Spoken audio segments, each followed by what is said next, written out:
I think actually the book helped set the stage for qcard, even though they're completely different endeavors, because the book came out of necessity, like some ideas do. And it was March 13th and school shut down suddenly. We thought it was going to be for 2 weeks.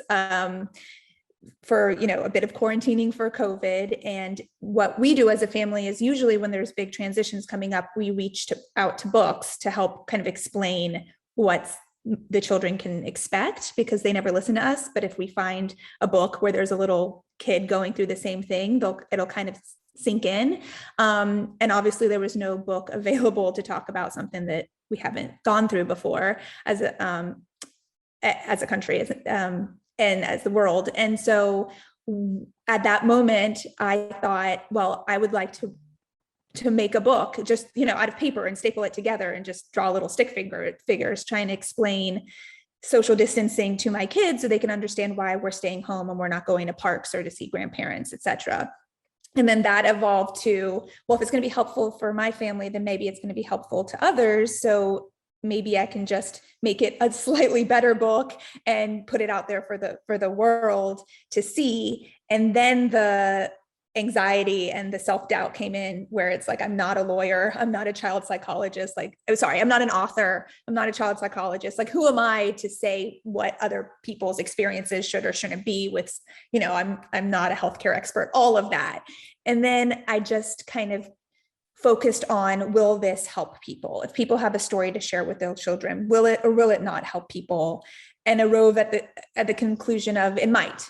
I put it out there and it might help others, or it might just be something my family reads, and that's perfectly fine too.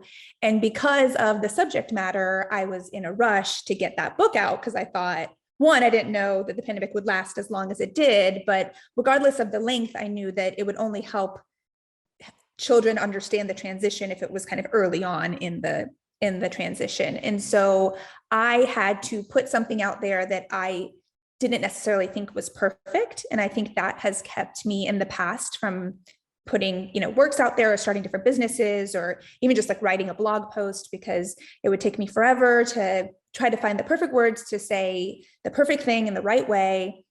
And I didn't have time for that. And so I wrote and got the book published in 10 days, and it actually was available on April 1st.